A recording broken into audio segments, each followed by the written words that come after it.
Salut, moi c'est Guillaume Haché. Bienvenue dans 70 minutes avec.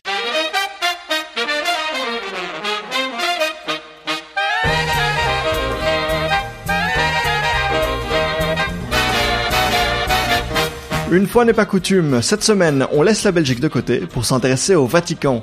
Frédéric Martel est mon invité et il a publié ce mois-ci Sodoma, une belle brique de 650 pages qui décrit la double vie homosexuelle que connaissent de nombreux prêtres au Saint-Siège et ailleurs. Une confession avant de lancer l'interview. Pour une série de raisons, je n'ai reçu le livre que la veille de notre entrevue, ce qui rendait sa lecture juste impossible. C'est pour ça que cet épisode est un peu plus court et ne dure que 40 minutes. On retrouve sans plus attendre Frédéric Martel. Bonjour à tous, aujourd'hui mon invité est Frédéric Martel. Après avoir terminé 4 masters en sciences sociales, philosophie, sciences politiques et droit public, il est devenu chef du bureau du livre à l'ambassade de France en Roumanie. Il a travaillé au sein du syndicat CFDT. Il a travaillé également au sein du cabinet de la ministre Martine Aubry, ainsi que auprès de l'ancien Premier ministre Michel Rocard en France. Attaché culturel à l'ambassade de France aux États-Unis. Aujourd'hui, un journaliste virulent de gauche, disent certains. Il est aujourd'hui chercheur, écrivain, ainsi que animateur pour Radio France pour l'émission Soft Power. Frédéric Martel, bonjour. Bonjour. Vous publiez ce mois-ci Sodoma, un livre qui explore la sociologie de l'homosexualité au sein du Vatican. D'abord un mot sur votre parcours. Je l'ai dit, j'ai fait un rapide tour de votre CV. C'est un parcours assez varié. Le journalisme, ça n'était pas une évidence immédiatement pour vous ? Si, j'étais journaliste plus tôt, ça apparaît pas dans ce CV, j'ai été journaliste vers 16-17 ans dans un quotidien régional, comme souvent on commence, et aussi dans une radio locale. Donc en réalité, j'ai un parcours journalistique constant toute ma vie, dès le début. Ça vous a guidé et puis vous en êtes petit à petit détourné pour la politique ? Non, pas du tout. J'ai continué à faire du journalisme, simplement, j'ai pas fait de la politique au sens politique du terme, c'est-à-dire que j'ai été essentiellement la plume du ministre, et donc quand on est une plume, on est une forme de journaliste, c'est-à-dire qu'on écrit, on continue à exercer entre guillemets sa plume, donc c'était pas contradictoire avec ce parcours initial et futur. D'accord. Une série d'intérêts toutefois quand même assez variés dans votre parcours, hein, la politique, la technologie, le Vatican. Alors ça c'est nouveau pour le coup. Le oui. Vatican c'est quelque chose. Je ne suis pas catholique, ou en tout cas j'ai été catholique jusqu'à l'âge de 12 ans, donc comme tout le monde. Ouais, donc comme tout le monde, c'est au fond, pour dire d'une expression française, j'ajoute une corne à mon arc. C'est quelque chose que je n'ai pas. Un talent, si vous voulez, entre guillemets, de manière un peu présomptueuse, c'est un talent que je n'avais pas. J'ai travaillé sur le Vatican seulement pour ce livre-ci depuis 4 ans. Quoi. Et donc, d'où est-ce que ça vous est venu, cet intérêt soudain que vous n'aviez pas précédemment pour le Vatican ? C'est un livre sur le Vatican, mais c'est un livre sur le Vatican gay. Et donc, du coup, comme j'ai déjà écrit sur la question homosexuelle, c'est un lien finalement assez normal avec mes sujets précédents. Puis c'est aussi un livre sur le pouvoir, sur l'hypocrisie, sur la double vie. Et ça, c'est des questions que j'ai traitées par le passé. Ce qui vous amène au Vatican, c'est l'angle homosexuel, l'angle du pouvoir. Oui, au fond, la formule célèbre d'Oscar Wilde, reprise par House of Cards, everything is about sex, except sex, which is about power. C'est une formule intéressante. Vous avez interrogé pour ce livre des cardinaux, des prêtres, des gardes suisses. Vous avez logé au Vatican pendant un certain temps. Vous avez même logé dans une série d'appartements, je crois, au sein du Vatican. Vous dites que l'importance de l'homosexualité au sein du Vatican est une clé pour comprendre une réponse tranchée de l'Église catholique face aux questions de la libération des mœurs sexuelles. Est-ce que vous pouvez nous expliquer votre théorie, votre approche ? En fait, la question homosexuelle est une question dont on a beaucoup parlé dans l'Église depuis longtemps. On en a parlé à travers de multitudes d'affaires. On en a parlé à travers la question d'un lobby gay qui aurait peut-être éventuellement fait démissionner Benoît XVI. On en a parlé à travers des affaires de prostitution, des chemsex parties, c'est-à-dire des soirées avec drogue et sexe qui ont eu lieu à l'intérieur même du Vatican, dans la Congrégation pour la doctrine de la foi. Bref, c'est un sujet qui était assez récurrent. Mais paradoxalement, il n'a jamais été traité en lui-même. On l'a toujours vu sous les scandales, on l'a toujours vu sous ces débordements. Et ça permettait au fond de dire, oui d'accord, il y a toujours, là comme ailleurs, des brebis égarées, des petits scandales, et que tout ça ne n'affecte pas le système lui-même qui est pur. Ce que je montre dans ce livre, c'est l'inverse. C'est que le problème et la question, c'est pas celle de ces petits scandales, mais c'est la banalité quotidienne. La vie homosexuelle très majoritaire, d'une majorité silencieuse à l'intérieur même du Vatican. Donc une homosexualité qui est vécue au quotidien au sein du Vatican, mais qui n'est pas assumée, qui n'est pas publique, qui est secrète. Oui, en fait, il y a 50 Shades of Gay. Il y a beaucoup de sortes de gays. Vous avez d'abord des homophiles, c'est-à-dire des gens qui sont homosexuels par leur sensibilité, par leur psychologie, leur culture, mais qui ne vont pas agir et ne vont pas avoir d'actes homosexuels. Ils vont rester chastes. Ça, c'est une composante assez essentielle, ou en tout cas importante au niveau des cardinaux qui, vous savez, ont 80, 90 ans. Donc, on peut penser que l'homophilie et la chasteté sont possibles. Ensuite, vous avez des cardinaux homosexuels, mais qui le vivent très très mal et qui vont qui vont se flageller ou être dans la haine de soi, culpabilisés. Ensuite, vous allez avoir des cardinaux qui ont un amant, mais qui le gardent très secret. Parfois un assistant, un secrétaire, un garde du corps. Et puis, il y a des cardinaux qui vont avoir de multiples partenaires, ou bien à l'intérieur, ou bien à l'extérieur. Si c'est à l'intérieur, c'est avec les séminaristes, c'est avec les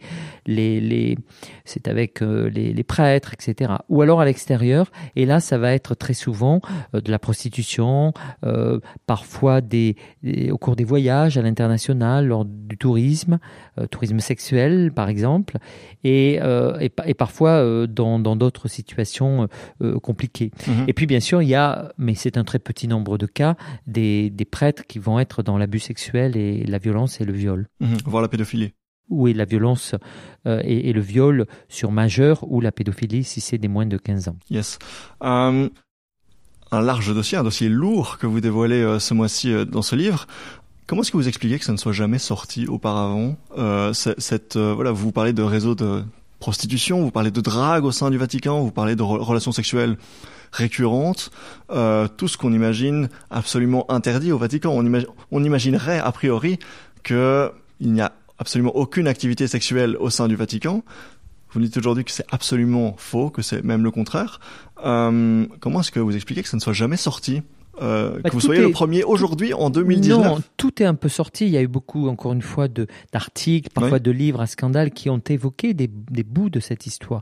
Mais au fond, d'abord, ceux qui le faisaient étaient sans doute un peu homophobes et donc ils étaient contents de choper, si je puis dire, en français pas très argotique, une victime et donc une victime, ou en tout cas quelqu'un dont ils dénonçaient l'homosexualité. Ça, c'était assez fréquent, ça a été beaucoup dit. Ce qui n'avait pas été fait, c'était une étude systématique sur plusieurs pontificats au Vatican et dans 30 pays du monde sur la question homosexuelle dans tous ses aspects, y compris la vie banale, secrète d'un grand nombre de prélats qui vivent tout ça très mal. Il faut bien voir que c'est une homosexualité qui est vécue dans la souffrance, la douleur, le mensonge, la torture et parfois même le mensonge à soi-même. C'est-à-dire qu'un certain nombre d'homophiles ne savent sans doute même pas qu'ils sont homophiles eux-mêmes. Et comment est-ce que vous expliquez alors que cette enquête, cette vaste enquête à l'échelle de 30 pays sur cette homophilie, cette homosexualité sublimée, ignorée, cachée, comment est-ce que vous expliquez qu'elle n'arrive qu'aujourd'hui, alors que c'est une institution de 2000 ans? Bien, d'abord, il faut voir qui pouvait faire ce livre. Si vous êtes vaticaniste, c'est-à-dire un journaliste spécialisé sur le Vatican, et vous faites ce livre, vous n'avez plus de job. C'est fini. Si vous êtes italien, vous avez un peu de difficulté, vous avez peur finalement de faire ça. Et vous êtes un peu éloigné au fond de ce type de sujet parce que si vous les traitez trop frontalement dans la presse, dans l'édition, ça reste difficile, même encore aujourd'hui en Italie. Et d'ailleurs, mon livre sort en français, d'abord en anglais, il sort aussi en italien le même jour, mais parce qu'il sort en traduction d'un livre français. Et donc, il y a au fond une protection un peu qui est faite par le fait qu'il sorte dans plusieurs langues. Ensuite, il y a la difficulté pour un hétérosexuel, et je regrette un peu de dire ça, mais pour un journaliste hétérosexuel, il ne va pas avoir les codes, il ne va pas connaître le système, il ne va pas avoir les réseaux d'accès à l'intérieur du Vatican. Et puis enfin, quant aux homosexuels, aux journalistes gays, très souvent, parce qu'ils sont gays assumés, ils vont être un peu militants et du coup, ils vont être assez hostiles au Vatican et ne pas le connaître très très bien. Et donc voilà pourquoi il fallait que ce soit un Français. Il fallait que ce soit pas un vaticaniste il fallait que ce soit quelqu'un qui avait les codes pour faire ce livre. Dans tous les aspects que vous avez cités, la partie qui m'est forcément la plus mystérieuse, puisque je ne suis moi-même pas un homosexuel, quand vous parlez de codes à déchiffrer, vous parlez des vêtements, vous parlez de la cérémonie, des messes, des façons de se mouvoir, quelque chose qui moi ne m'apparaît pas du tout. Vous expliquez que l'homosexualité transparaît dans ces choses-là. Est-ce que vous pouvez nous en parler un petit peu? Alors d'abord, c'est même quelque chose qu'on m'a reproché. On dit, vous faites, vous dépeignez, vous faites une description très caricaturale, vous avez des stéréotypes, vous êtes un peu, critique sur des choses finalement très banales. D'abord, vous savez, le chercheur, le sociologue, il s'intéresse aux détails. Et c'est ces détails qui lui parlent. Et d'autre part, ces stéréotypes, ces caricatures, c'est pas moi qui les invente. Ce sont eux qui les ont. Quand vous voyez les robes du cardinal Burke, quand vous voyez la manière très féminisée qu'il a de se comporter, quand vous voyez chez d'autres cardinaux leur proximité avec un nombre insensé de d'éphèbes, etc. Vous êtes vraiment avec quelqu'un avec des gens qui sont des caricatures et qui au fond, méritent d'être décrits tels que les faits sont. Et c'est eux qui ont ces stéréotypes et qui les survalorisent. Donc la description caricaturale, elle est de leur fait. Donc c'est la féminité Pas forcément la féminité, mais tout un tas de facteurs qui peuvent jouer et être de manière compliquée. D'accord. Je vous avoue que ça n'est pas forcément beaucoup plus clair à mes yeux, mais... Non, mais c'est très simple. Les codes homosexuels sont assez précis, surtout qu'on n'est pas en face de cardinaux lorsqu'ils ont les cardinaux que j'ai rencontrés, ils ont 70, 75, 80, 85, parfois 90 ans.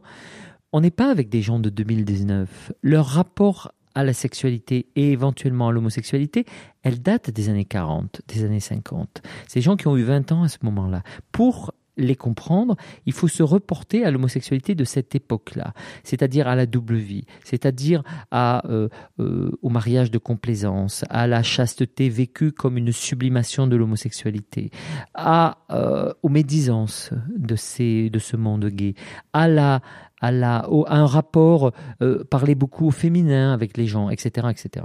Donc, pour comprendre ces codes d'aujourd'hui, il faut connaître ceux des années 50. Ça a beaucoup de sens quand vous parlez donc des cardinaux de 80, 85, voire plus. Ça a beaucoup de sens. Les prêtres plus jeunes, ceux qui ont 20, 30 ans, ceux qui ont mon âge, est-ce que vous observez aussi ces codes-là? Est-ce que ces codes sont inscrits dans le marbre? Est-ce que ça concerne aussi les plus jeunes? Ou bien est-ce que c'est strictement un truc de vieux?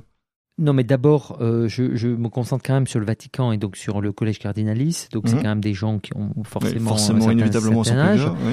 D'autre part, sur les générations les plus jeunes, disons sur les séminaristes, qui ont en général 25, 28 ans, on est essentiellement avec des gens qui vont être, dans différentes identités. Vous avez des gens qui sont très identitaires, de droite assez durs, et ceux-là refusent très fortement leur homosexualité lorsque c'est le cas, mais ils vont être dans des schémas, je dirais, d'une homosexualité des années 30, mais revisitée au goût du jour. Donc les choses ont changé, mais elles n'ont pas tellement changé, c'est ça voilà. Que vous dites. Après, il y a d'autres cas de figure. Vous avez aussi toujours une attraction pour des homosexuels qui aiment bien l'homo-érotisme assez généralisé du Vatican, par les habits, la musique, la culture, les figures. Et ça, c'est quelque chose qui continue à attirer les homosexuels. Les homosexuels sont attirés à l'idée de rentrer dans les ordres et de devenir... Bien sûr. Ouais, ça c'est intéressant. J'aimerais parler un instant de la réaction du monde catholique à votre ouvrage. Évidemment, il vient de sortir. On sait que le pape François en a reçu, d'après ce que j'ai compris, une copie en main propre. On sait que les journaux catholiques ont reçu des copies et ont eu l'occasion d'en faire la critique. Ce que j'ai pu en lire, c'est généralement qu'on ne reniait pas les faits, mais qu'on critiquait finalement la forme, la forme était, je crois, dans le journal catholique La Croix, les faits sont graves, mais ne sont pas niés par le journal, mais en revanche, la forme est outrancière, disait-il, si j'ai bonne mémoire. Oui, mais le travail du journaliste, c'est d'inventer des formes, et c'est d'assumer une forme subversive quand le sujet le nécessite, ce qui est le cas. Et donc, ce livre n'était pas possible, en tout cas à mes yeux, avec une autre forme. Et donc, la forme est inextricablement liée au contenu très spécifique de ce livre. Mmh. Les réactions que j'ai pu voir, il y avait aussi ce qu'on appelle en anglais du whataboutism, c'est-à-dire que plutôt que de se plonger au cœur de la problématique que vous soulevez, l'hypocrisie, le culte du secret, on va plutôt dire oui, mais pourquoi est-ce qu'il ne parle pas de la sexualité dans le monde juif ou dans le monde musulman, enfin une façon finalement de contourner une défense qui est plutôt une esquive en réalité. D'abord, premièrement, mon sujet est l'Église catholique, et deuxièmement, c'est aussi un sujet qui a une spécificité, à savoir le célibat et la chasteté des prêtres, qui n'existent ni dans le monde musulman, ni dans le monde juif. Et donc, ça a des effets particuliers sur cette question homosexuelle qui n'existe pas, me semble-t-il, en tout cas pas à cette dose-là dans d'autres mondes. Il va sans dire que, et c'est toujours compliqué quand on essaye de faire le lien entre homosexualité, homophobie et crime de nature pédophile. Il faut évidemment prendre de grandes pincettes, expliquer que ça n'est pas du tout la même chose. Mais vous expliquez que c'est le culte du secret, le fait de sublimer son homosexualité, de la renier, qui permet indirectement cette omerta, le fait de vouloir protéger les prêtres pédophiles. C'est ça que vous dites dans votre livre. Oui, c'est beaucoup plus complexe que ça. D'abord, comme vous le rappelez, il n'y a aucun lien entre homosexualité et abus sexuels. Les abus sexuels sont essentiellement hétérosexuels, selon toutes les études dont on dispose. Ils sont dans les familles, hétérosexuels d'abord, dans les écoles, dans la structure scolaire. Et les victimes en sont essentiellement des femmes ou des filles. Donc c'est un système extrêmement hétérosexuel. Et les abus sexuels sont d'abord et avant tout hétérosexuels. Après, il y a dans l'Église une spécificité qui est que, d'abord, on est dans un monde très masculin, on est aussi dans un monde où le catéchisme, les aumôneries sont très masculines, les scouts, etc. Et donc, il y a par sa nature même une proportion plus forte d'abus qui sont de nature homosexuelle. 80%, 85% environ. Donc, ça veut dire que dans l'Église, les abus sexuels sont essentiellement des abus homosexuels. Pourquoi ça ? Il y a beaucoup de raisons, c'est très complexe. Ce ne sont pas des situations individuelles simples à expliquer. Ce n'est pas forcément des questions systématiquement.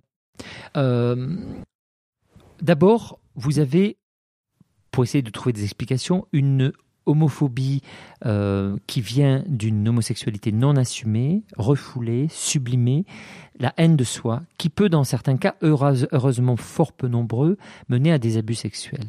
On pense que c'est 2-3% des prêtres qui sont concernés, ce qui fait à la fois beaucoup au niveau mondial, mais très peu finalement par rapport à l'ensemble des prêtres. Deuxièmement, il y a une culture du secret très forte dans l'Église qui a contribué à protéger les prêtres pédophiles par ce secret, alors même que cette culture du secret était d'abord faite pour protéger l'homosexualité des cardinaux. Et donc il y a eu une espèce d'abus, de double abus des abuseurs, puisqu'ils ont abusé du système de l'Église pour être protégés, alors même que ce n'était pas l'objectif de l'Église.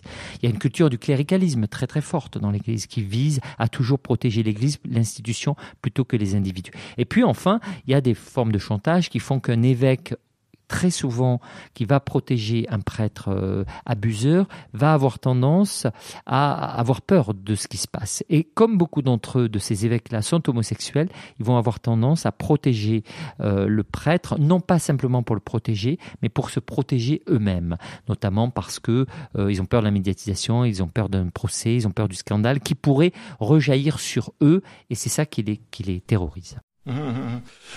La réponse à ce constat, que je le répète, j'ai l'impression que l'Église catholique ne renie pas. Bon, évidemment, très peu de jours se sont passés depuis la publication de votre livre.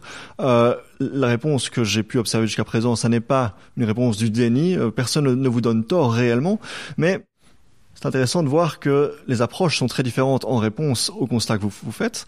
On a par exemple pu voir une personnalité bien connue en Belgique qui est Monseigneur Léonard expliquer que la réelle solution pour empêcher les actes d'abus pédophiles au sein de l'Église catholique, c'était en réalité de mieux filtrer à la porte d'entrée et d'être sûr que l'homosexualité, les prêtres homosexuels n'étaient pas le bienvenu au sein de l'Église.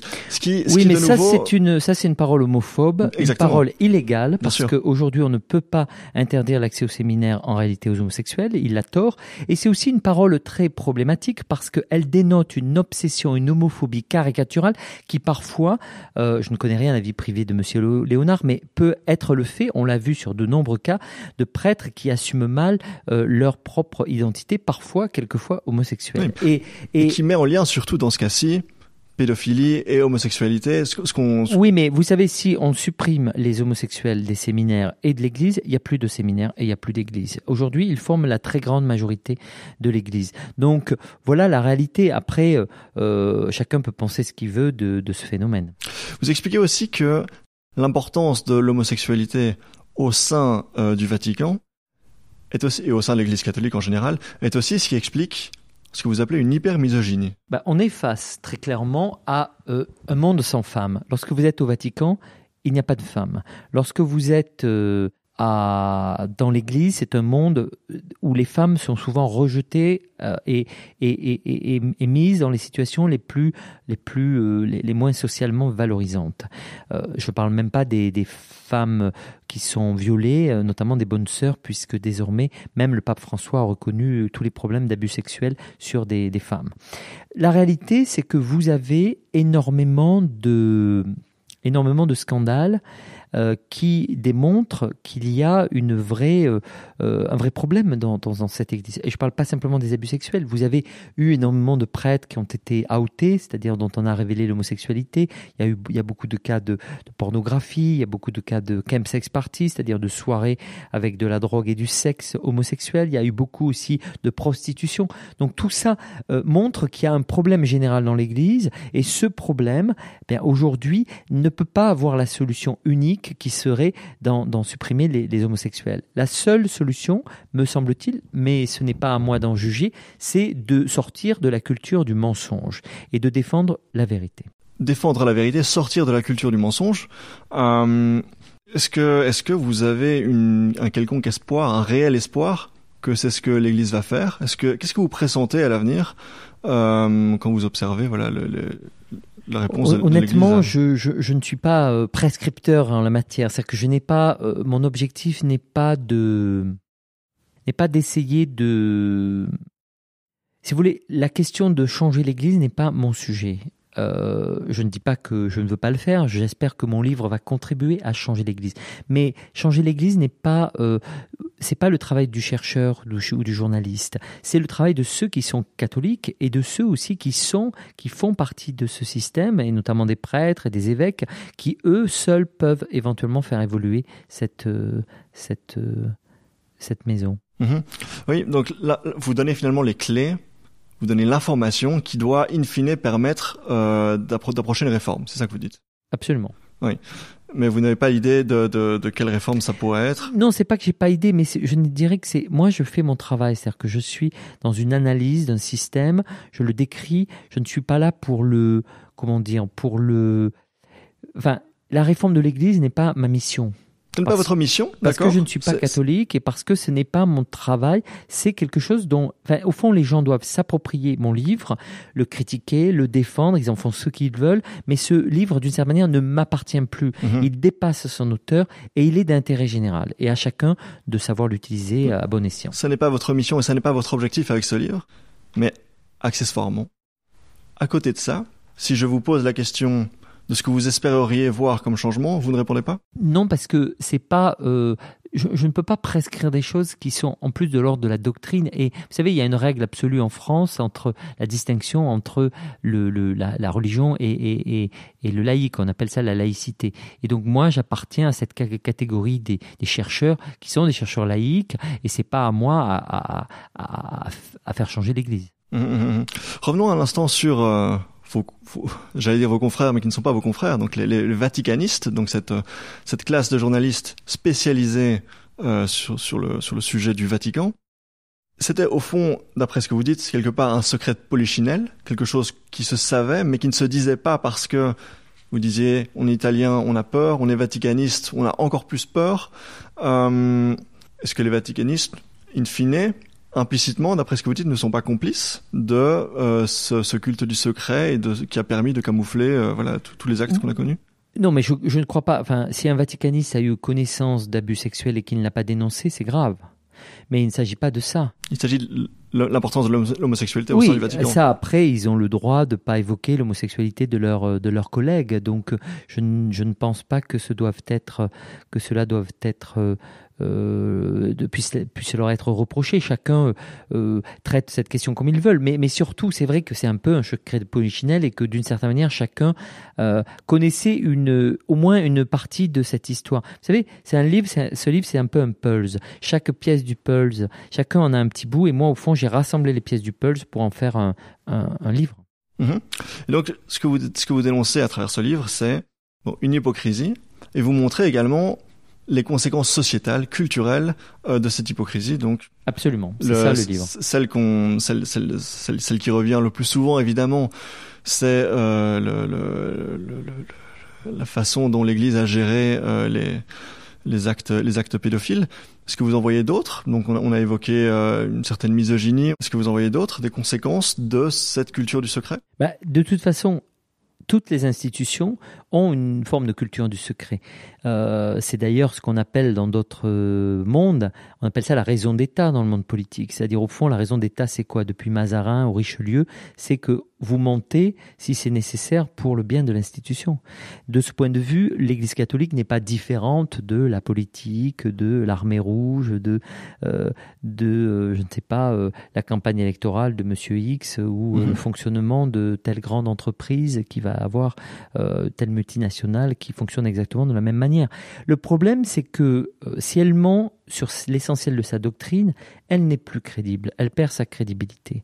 De ce point de vue, l'Église, dès lors qu'elle va protéger des abuseurs d'enfants, perd sa légitimité. Vous dites que vous avez collecté des témoignages concernant des chemsex parties. Vous dites que vous avez collecté des témoignages qui expliquaient que, je crois, 70%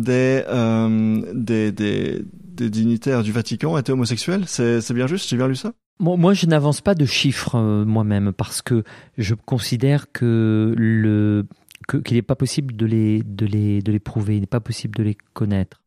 Donc, je ne dévoile pas ces éléments-là parce que je ne les connais pas. En revanche, ce que je fais, c'est, je dirais, de citer un certain nombre de gens qui font leur propre évaluation. Quand vous êtes dans un séminaire, par exemple, jésuite ou je ne sais pas, dominicain, et que vous constatez qu'il y a... Vous connaissez les 23 ou je sais pas, les 24 personnes qui font partie, vous pouvez être certain que 10%, 20%, 30%, dans ce cas-là, vous pouvez donner un chiffre et moi je le cite le cas échéant. Parlons à l'instant du pape François qui incarne un certain changement dans la ligne, j'ai envie de dire la ligne éditoriale du Vatican, puisque voilà, c'est le pape qui avait dit dans sa sortie de l'avion il y a quelques années: qui suis-je pour juger? Est-ce qu'on a avec le pape François une approche différente de la question de l'homophobie, de l'homosexualité? Disons qu'on avait sous Jean-Paul II un pape sans doute très homophobe et qui n'était pas très au courant, me semble-t-il, de ce qui se passait réellement en termes d'abus sexuels et même d'homosexualité dans son équipe et dans les cardinaux qu'il défendait. Et d'où un certain nombre de scandales que sans doute Jean-Paul II ne maîtrisait pas, ne savait pas, ne connaissait pas. Je pense évidemment à toute l'affaire Martial Maciel des Légionnaires du Christ. Ensuite, vous avez la question de Benoît XVI, qui reste un pape complexe, qui sans doute était très naïf par rapport à son entourage et dont on ne maîtrise pas non plus, qui ne maîtrisait pas non plus ce qui se passait vraiment dans la curie romaine. Puis enfin, il y a François. Et François, sans doute, des trois, c'est celui qui connaît le mieux ce qui se passe, qui a très bien identifié la question et le problème homosexuel et qui tente de trouver des solutions parce qu'au fond, c'est un pape, je dirais, gorbatchevien. Et là, je pense qu'il est important que ce pape soit aidé parce qu'il est en lutte contre une opposition très radicale, très homophobe, et dont il dit lui-même que ce sont des rigides qui mènent une double vie. Oui, vous dites également que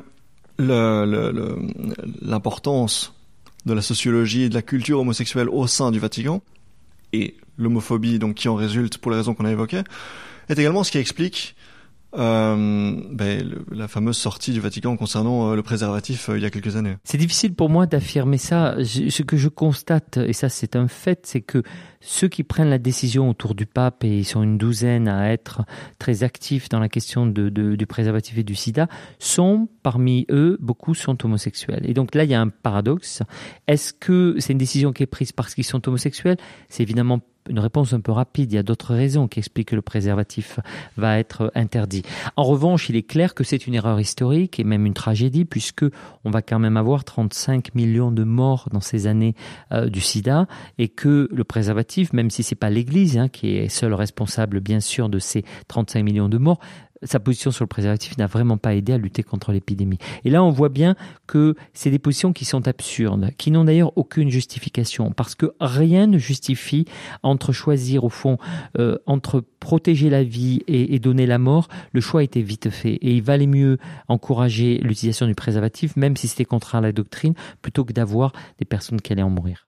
Le pape François, davantage conscient du problème, peut-être également aussi un peu plus ouvert d'esprit. C'est en tout cas ce qui apparaît, et c'est comme ça qu'on le présente. Oui, c'est plus compliqué. Le pape François, c'est un mélange d'argentins, péronistes, jésuites, qui est un jour gay, friendly, l'autre jour anti-gay. Et donc, il reste très compliqué par rapport à cette question. Donc, voilà, je pense que nous sommes face à un pape qui cherche sa voie. C'est aussi un pape de 82 ans, donc c'est pas un pape très jeune. C'est un pape qui appartient, vous voyez, il a eu 20 ans au moment de la révolution cubaine, donc c'est pas tout récent. Et d'ailleurs, il était très marqué par Che Guevara à cette époque, ce qui est normal, puisqu'il était jeune argentin au même moment où le Che était aussi lui-même argentin et partait à Cuba. Donc je dirais qu'il faut replacer tout ça dans son contexte. C'est un pape plutôt progressiste sur les questions sociales, l'immigration, la peine de mort, la question, disons, globalement de la pauvreté, plutôt conservateur sur les questions de morale sexuelle. Et donc, mais c'est ça qui est intéressant, et le décalage qu'on observe entre ce que vous dites à l'instant, plutôt conservateur, plutôt intolérant, et cette sortie qu'il a eue il y a quelques années, qui suis-je pour juger, où quand on la sort comme ça hors contexte, évidemment je ne suis pas un vaticaniste moi-même, on a l'impression que ça veut dire je n'ai aucune opinion sur l'homosexualité, mais vous me dites que c'est tout le contraire. Non, je ne dis pas que c'est le contraire, je dis justement que cette formule, qui je le rappelle est une question, c'est une réponse à une question par une question. Donc d'une certaine manière, elle entretient un certain flou. C'est une réponse jésuite extrêmement habile, et d'un grand génie jésuitique, une grande casuistique, on pourrait même dire. Voilà, je pense que c'est intéressant de l'analyser comme une étape dans son propre cheminement sur ce sujet, qui est au fond assez tolérant à l'égard des individus. Qui suis-je pour juger l'individu en question dont on lui parlait, qui se trouve être Monseigneur Ricca, et quelle est sa position sur des questions politiques, comme le mariage gay ou comme la question de la théorie du genre, où là, pour le coup, il se montre très, très réservé, très hostile. Donc, on a un pape assez compassionnel avec les individus et assez hostile à la politisation de la question gay. J'aimerais qu'on revienne un instant sur ce qu'on évoquait tout à l'heure, des réseaux de prostitution au sein ou autour du Vatican. Vous expliquez que les cardinaux consomment des services de prostitution majoritairement de la part d'hommes musulmans migrants, c'est juste ? Je parle pas de cardinaux du tout je mélange tout, excusez-moi. Dans ce livre, non, je parle essentiellement de prêtres qui sont d'ailleurs probablement pas des prêtres du Vatican, beaucoup sont des prêtres romains ou italiens, et d'ailleurs un napolitain aussi, puisque un des prostitués que j'interviewe est napolitain. Et donc, ce qui est intéressant, oui, c'est que vous avez, d'abord, les migrants sont beaucoup des musulmans. Ensuite, la prostitution, du coup, est une façon de gagner sa vie assez rapidement quand on n'a pas d'argent et rien à faire de sa vie. C'est évidemment de s'attacher à des prostituées, devenir prostituée.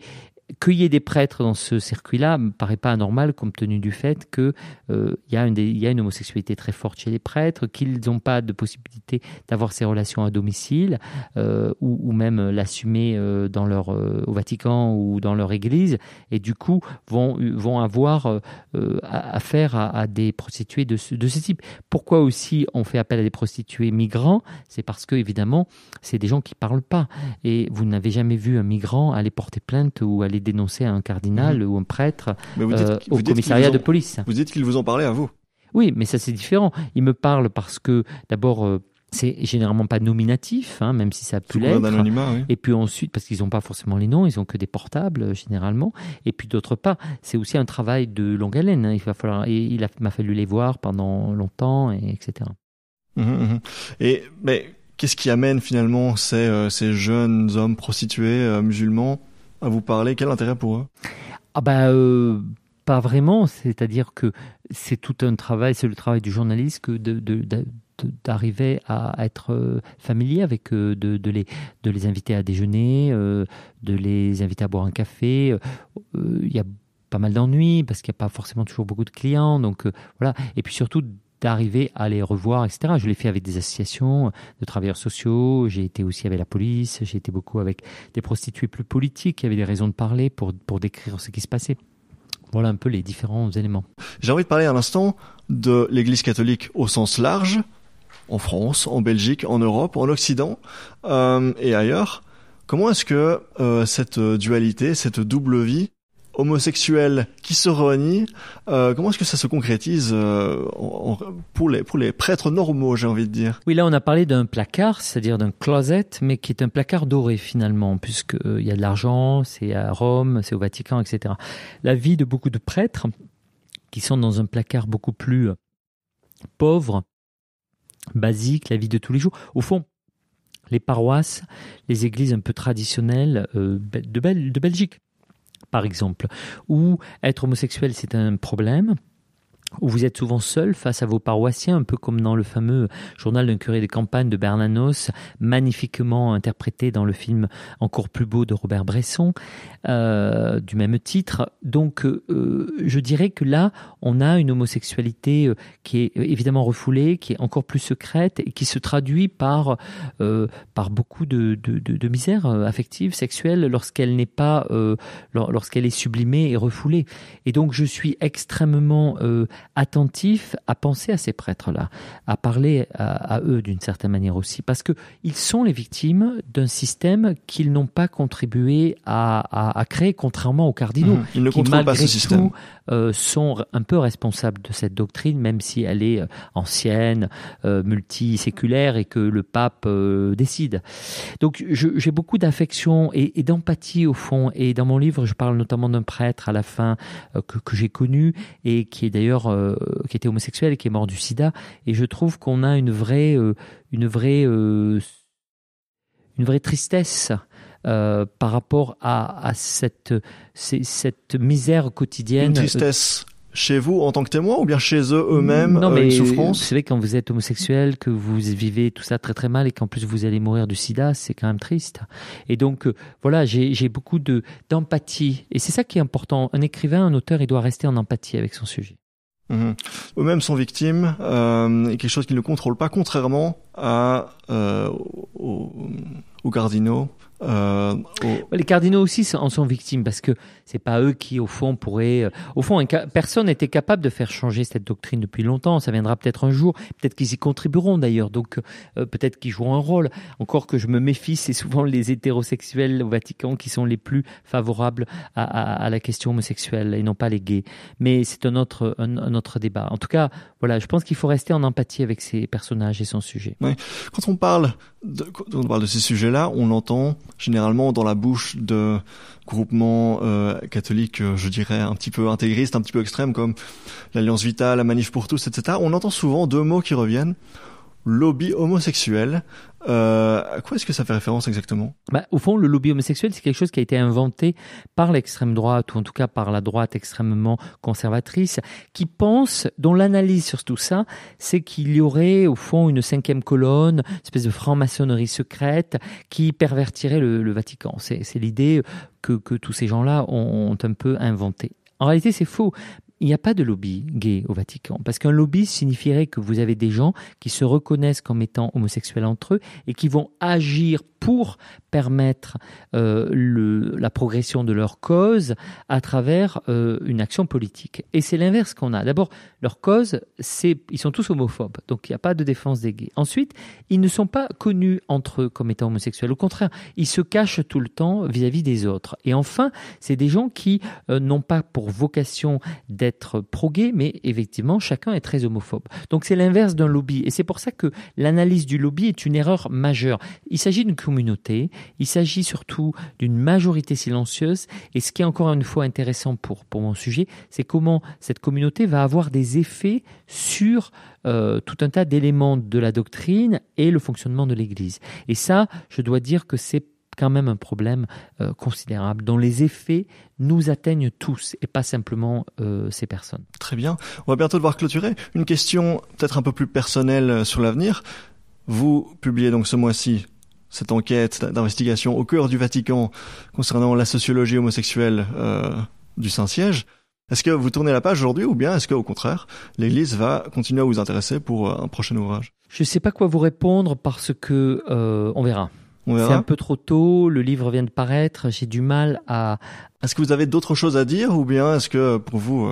J'ai pas d'autres choses à dire parce que c'est pas un essai, c'est pas moi qui parle, je fais une enquête, donc on pourrait imaginer que je continue à faire l'enquête, il y aura encore des choses à dire, puisque ce n'est pas un livre personnel, ce n'est pas une position personnelle, même si évidemment il y a beaucoup de choses que j'ai comprises, donc voilà, je sais pas, je vous laisse dans une réponse un peu évasive, là pour conclure, parce que je ne suis pas certain à moi-même de savoir ce qui va se passer dans les semaines ou les mois à venir.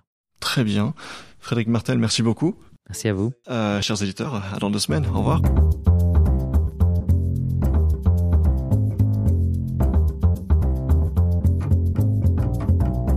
C'est déjà tout pour cet épisode un peu plus court que d'habitude. Je rappelle que le livre de Frédéric Martel s'appelle Sodoma, enquête au cœur du Vatican, qu'il fait 650 pages et que vous pouvez le trouver en librairie pour environ 25 €. On se retrouve dans 2 semaines pour une interview très spéciale puisque mon invité sera Guylain Magerotte, un très grand spécialiste belge des troubles du spectre autistique qui a d'ailleurs reçu le titre de chevalier de la Légion d'honneur pour l'influence qu'a eu son travail. On tentera d'explorer ce que c'est, en fait, l'autisme, le syndrome d'Asperger, le fait que ça touche plus de gens que ce qu'on pense, et les conséquences inattendues que ça peut avoir. Bref, je suis impatient de vous faire écouter ça. Pour ne rien rater, surtout n'oubliez pas de suivre 70 minutes avec sur les réseaux sociaux, j'ai mis les liens dans la description de cet épisode, et à vous abonner au podcast sur votre plateforme de podcast préférée, que ce soit iTunes, YouTube, Spotify, Google Podcast ou quoi que ce soit. C'est gratuit et ça rend plus beau. Allez, on se retrouve dans 2 semaines. Ciao!